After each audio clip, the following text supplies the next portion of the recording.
Hello friends, सोनालीच्या किचनमध्ये तुम्हा सर्वांचं खूप खूप मनापासून स्वागत आहे.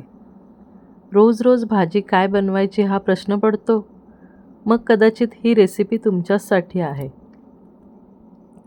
आज आपण पाहणार आहोत सोपी आणि झटपटीत अशी रेसिपी, ती म्हणजे झुणका. साहित्यामध्ये इथे मी 1 वाटी इतकं बेसन म्हणजेच चण्याचं पीठ घेतलं. सोबतच एक मध्यम आकाराचा कांदा बारीक चिरून घेतला. त्यासोबतच 2 ते 3 हिरव्या मिरच्या बारीक कापून घेतल्या आणि 4 ते 5 लसणाच्या पाकळ्या ठेचून घेतल्या. नंतर मी बेसन एका बाउलमध्ये ट्रान्सफर केलं आणि पिठाच्या गुठळ्या वेगळ्या करून घेतल्या. त्यात साधारण 1 ते 2 ग्लास पाणी हळूहळू करत मिक्स करत गेले आणि बेसन चांगले घेटून घेतले. तुम्ही जर पाणी एकदम ॲड केलं तर बेसनाच्या गुठळ्या होतील, म्हणून ते थोडं थोडं करून मिक्स करत राहायचं आहे. तुम्ही इथे बघू शकता, मी हळूहळू पाणी ॲड करत आहे. बेसन आणि पाणी चांगलं एकजीव करून घेतलं. आता बेसनाची छानपैकी प्युरी झालेली आहे. नंतर गॅसवर कढई ठेवली आणि कढईत साधारण 2 ते 3 चमचे तेल घेतलं.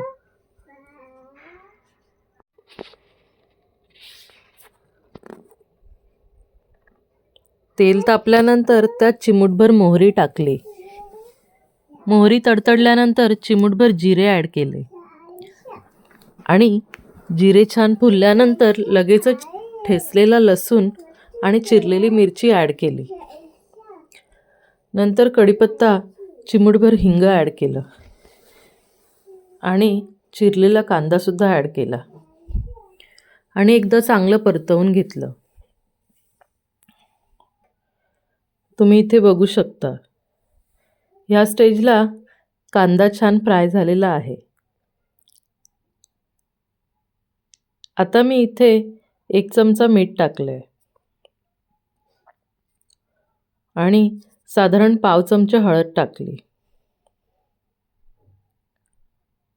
हळद टाकल्यानंतर हे सगळं काही मिश्रण एकजीव करून घेतलं आणि मग कढईला झाकण लावून थोडं शिजू दिलं.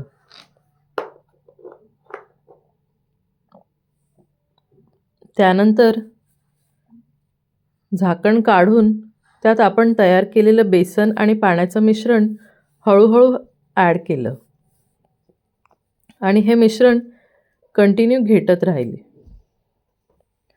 जेणेकरून बेसन खाली चिकटून बसणार नाही. तुम्ही इथे बघू शकता, हे मिश्रण कंटिन्यू घेटायचं आहे. थोडा घट्टपणा येईपर्यंत साधारण ते आपल्याला घेटायचं आहे. आता झुणका बऱ्यापैकी तयार झालेला आहे. तुम्ही कढईला झाकण लावून 3 ते 4 मिनिटे चांगली दणकून वाफ काढून घ्यायची आहे, म्हणजे बेसन छानपैकी शिजेल.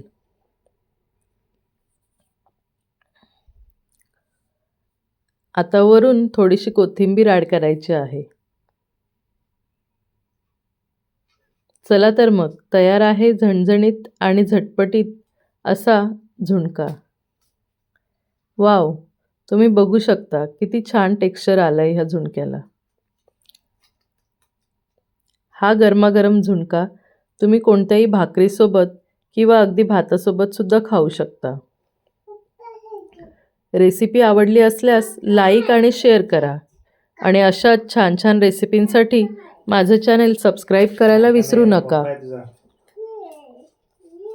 भेटूयात पुन्हा नव्या रेसिपीसह. तोपर्यंत खाओ खिलाओ और खुश रहो. Thank you.